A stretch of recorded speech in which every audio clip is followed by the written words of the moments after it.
My mom always said life was like a box of chocolates. You never know what you're going to get. Hey folks, like I was saying before, it rained last night. All the new leaves and stuff are coming out, and the flowers are blooming, and the air is very sweet. The smell of the tupelo blossoms really just fills the air. It's very kind of a magical time. It always makes me contemplate why we're here and the existence of us, and everything else around us. So, on those periods of contemplation, I think about religion more from a sense of what it means to me rather than what other people are trying to tell me it means. And so I'll do a few videos here where I delve into different religious doctrines as part of your aggregation. All right? And remember, when I present these things, this isn't Tom telling you what to think or what to believe. This is me presenting a nugget that maybe gets you to go out there and do some research in order to determine whether or not it's a nugget you want to put into your pack. You can only carry so much. Funny thing is the more you learn, the stronger you get, the more nuggets you can carry. But anyway, I wanted to talk about a couple of quotations from the New Testament that are credited to Christ, and because they really kind of reach into you. It's not that I believe that all of these things are exactly the way that they might have been spoken, or that they represent some overall dogma. It's not that at all. It's just some things to ponder that make me think, and maybe we'll do the same for you. So the first one is, "For what shall it profit a man if he gain the whole world, but suffer the loss of his soul?"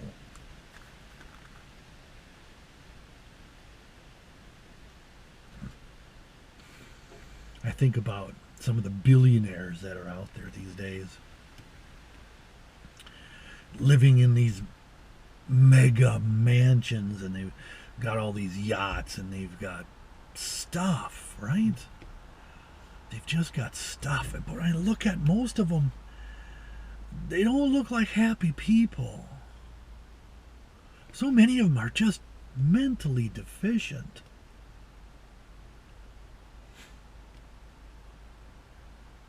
They've got nicer stuff than me.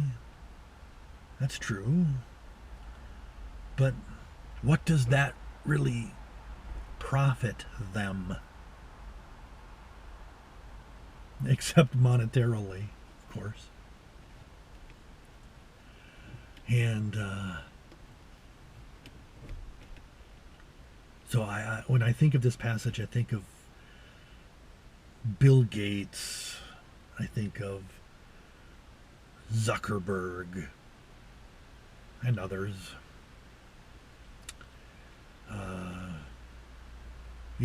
Zuckerberg built that great big compound out in Hawaii, right across native Hawaiian land, to put up a fence so they can't visit some of their traditional places in a grove of trees where they used to go and pray, and this place used to be a park, but it got somehow transferred into a trust, and then that trust sold out to Zuckerberg, and now he's preventing those Native Hawaiians from praying in a location that has been sacred to them for a couple thousand years. It's just, it's mind-boggling. Then I look at, Bill Gates and, the extravagancy by which he lives. And, who knows what is real and what's not, but you read things, you're like, oh, geez, what a kind of a icky human being it sounds like he is. And he's now become the largest owner of farmland in the United States. To what end? For what purpose? Is he going to have people growing crops on that land to feed the poor? I don't think so.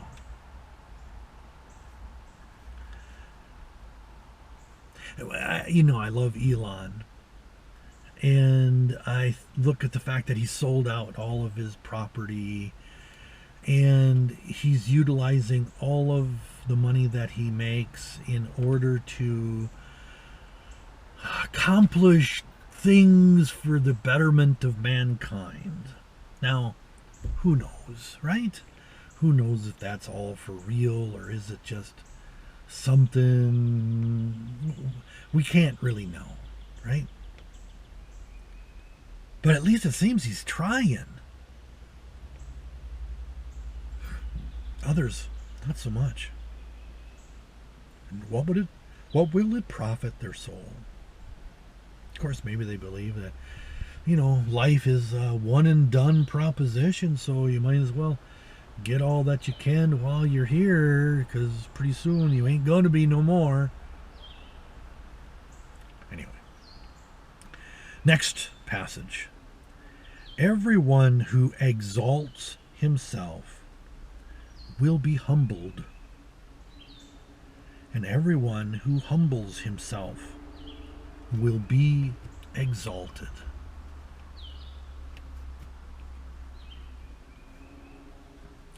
Think of those same guys I was just talking about.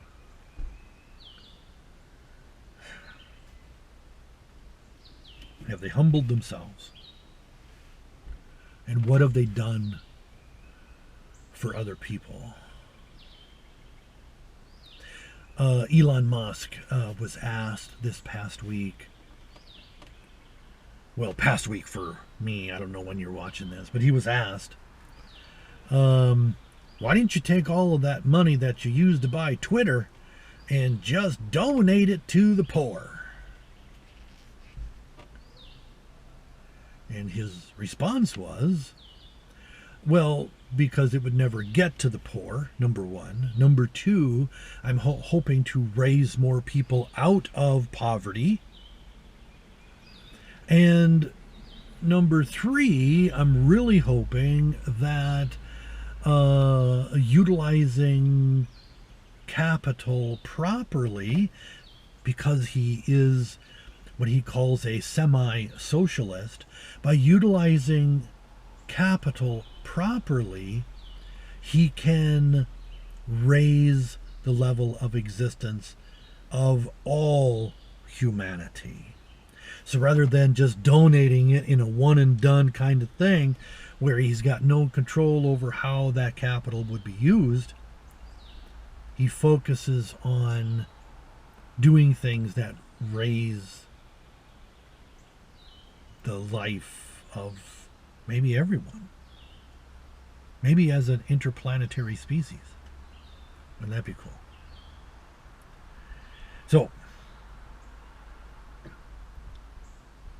then this last one, again, takes you back because you can't look at people and just say, man, you know, somebody should take it all away from whoever. I never think like that. But this one says, let the one among you who is without sin cast the first stone. This, of course, goes back to that point where this woman is being stoned, or they're threatening this woman of being stoned to death because she's a harlot. Even though many in the crowd were, let's call them Johns, right? They paid to utilize her services, and how sad it is for her to be stuck in that situation. But at the same time, rather than going around begging and asking for handouts. Anyway, let the one among you who is without sin cast the first stone. And of course, we all, none of us are perfect, which means nobody could cast a stone. And of course, in this parable, nobody did. And I'm not throwing stones at either Zuckerberg or what's his name? Why is it escaping me right now? Bill Gates. And you think about it and you're like, okay, don't throw a stone. But there's nothing wrong with questioning. And my question is, how is your accumulation of capital going to positively impact humanity? And if it doesn't, should you really have it? That's my question.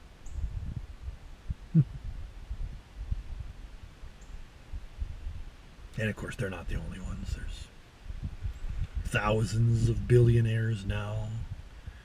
There's millions of millionaires. There's a lot of people that have accumulated an amount of wealth, and there's nothing wrong with that. Except, how will that wealth be utilized for the betterment of humanity?